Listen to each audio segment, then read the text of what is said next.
Hello! I don't know if I'm in the frame. I don't know. Don't eat that. Sorry, you can't see her, but my dog, Fen, is sitting under my feet right now. Don't lick my phone. My phone's ringing. Sit. You'll see.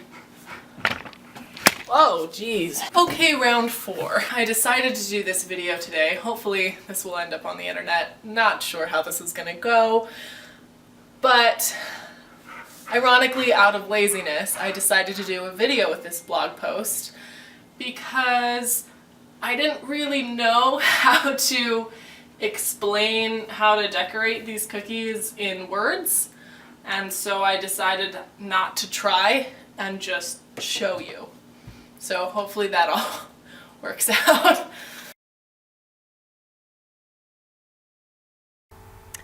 Alright, so when I originally recorded this video, I was just explaining everything as I went along, but it ended up being like an almost 30-minute video of me rambling on, and I would not want to watch 30 minutes of me talking. So I cut out all the sound and sped it up, and I will just kind of go over what my hands are doing in case you can't see it for yourself.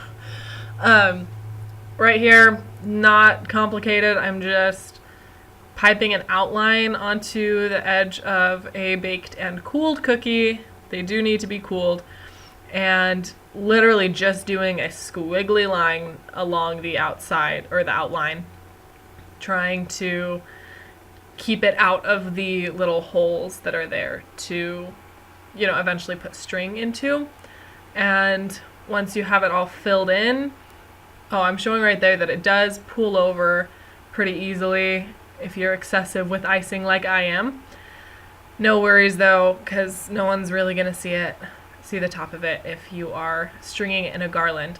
The tool that I'm using right here is actually a clay styling tool. You can use a toothpick or a skewer. If you want to get fancy, on Amazon you can buy, this isn't, an ad or anything, Amazon doesn't pay me, but you can buy little metal pick things, I don't know what they're called, that are specifically for royal icing, but there's not really any need to. Toothpicks work fine. And so do sandwich bags if you don't have a piping bag or piping tip. You can actually get a lot finer lines sometimes with a piping tip, or a pipe. You can get finer lines without a piping tip, and because you can completely control the size that you cut with a sandwich bag. Also, note that when I originally did all of the cookies, I piped the white snow icing on top of all of them first and let it dry completely before flooding the rest of the cookie with the red icing. I didn't have a dry cookie in that state though to show you guys, so I'm piping wet on wet icing right now. However, your life is going to be easier and significantly less messy if you let everything dry between your stages of icing. It is important to make sure, especially when you are trying to get icing into little nooks and crannies and edges, to do that and focus on your edges before you flood the rest of the cookie, because if you spend all your time covering the whole cookie with icing and go back around to make the edges look really neat, they're going to be dry already, and they're going to be crusty, and you're going to ruin them, and it'll be so sad. So work on your edges first, get them how you want them, and then fill it all up afterwards. And when you do, you don't need to be very careful. Obviously, I just squiggled a bunch of icing in there and mixed it up, and I think my dog bumped the camera right there at that point, because she always has to be sitting at my feet like she is right now. If you want a really smooth, like glassy finish, then you will have to use a toothpick or skewer, whatever, and swirl that icing around a lot to get it perfectly smooth. But if you're piping on top of it, it's not going to matter very much. Like this one that I'm showing right now, I let the outline dry a little bit too much. I got distracted before I filled it in. So the outline had dried already, and now you have a distinct line between the filling and the outline. But like I just said, if you are piping things on top of it, no one's going to notice. They shouldn't notice. No one should judge you for that. To start off, just do a couple of lines. I didn't really have a set pattern for any of these cookies.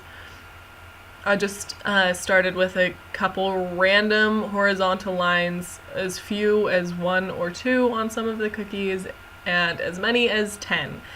If you are using a piping tip like I am, they can't get very tiny. I'm using almost the smallest one you can get, and it's not that thin. If you want super thin lines, you can use a sandwich bag or a parchment cone if you want to get really fancy, and you can put 100 little lines on there. Doesn't matter. I don't have that kind of patience though, so I think I only did like 8 lines max. But I think right here I am just telling you to make sure, this is important, make sure that you let your icing, when you flood the whole cookie, make sure you let it dry for at least 5 hours to be safe before piping anything on top.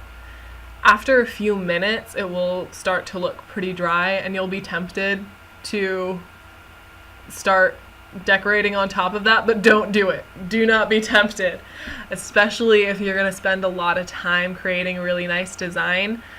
It will break your heart if you spend 40 minutes making the fanciest cookie in the world and then it breaks through because you didn't let your icing dry well enough. So with all of these cookies, all the patterns I did were basically just made of 4 components.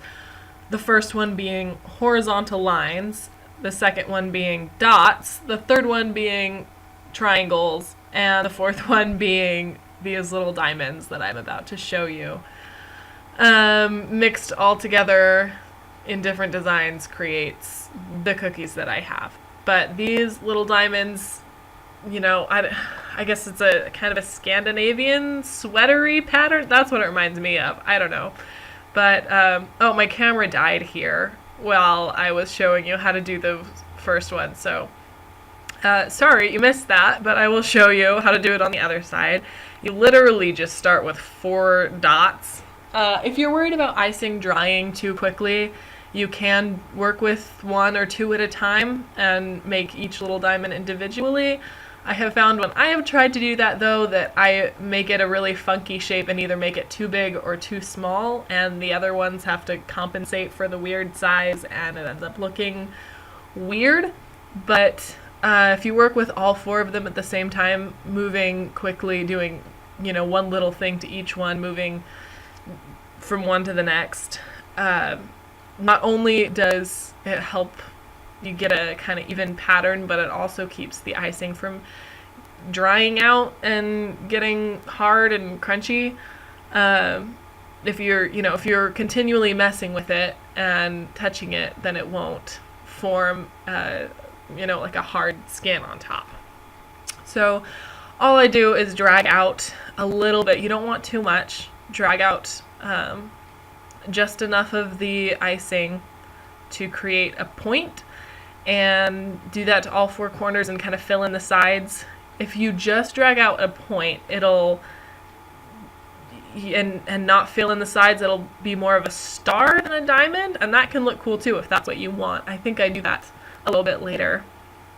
But another thing to think or to note is just that when you are 6 inches away from the cookie, it's gonna look super messy and gross, and you're gonna think it looks awful, especially when you're working with geometric shapes like that need to look even. But I promise from far away it will look a lot better, and you won't be feeling bad about yourself. Moving on to the hardest of them all, dots. That was sarcastic if you couldn't tell. They're super fast and easy, and if you're using super tiny tip, or even, you know, fancier, using a parchment cone or a sandwich bag. You can get really tiny, cut a really tiny hole on a sandwich bag and do some really tiny dots and make very intricate patterns. You can see that when you do dots, like I just showed on that last cookie, when you do, you know, dots opposite sides of one line, you get kind of a zigzag pattern, and if you do a row of dots within two lines, it creates kind of a checkerboard / ladder pattern. Mix them together, they look really cool, or just one side like I just did. It can look really great. The last pattern I did is these triangles. Basically, you pipe a really ugly triangle and then you shape it into a prettier triangle. Or more of a boomerang. I guess it's not really a full triangle. It's just a pointy shape. It is mostly in the toothpick or whatever tool you're using to create a nice shape, because unless you're using a tiny piping bag, you're not going to get a nice looking shape with just your piping bag. That is why the pointy thing, whatever it may be, is very important. I'm noticing how off that is right now. Wow. See, when you're doing it, you notice awful mistakes, but they don't look so bad to everybody else. Right here, yes, this is where I do more of a star shape. Same thing, starting with a dot and dragging out the corners in 4 different directions, but I don't fill in the sides as much. I guess you don't have a very good view of it, but it creates more of a like classic Christmas star look almost. Anyway, that's it. Lines, dots, diamonds, and triangles. And you can, you know, mix that up and create some really cool designs. They make me think of Christmas sweaters, and I love that. If that's your thing, then this is gonna be your thing. If you're into Christmas sweaters, you're gonna be into these cookies. Super simple things to create fun designs. Be creative, go as fancy or not fancy as you want, and have a great Christmas.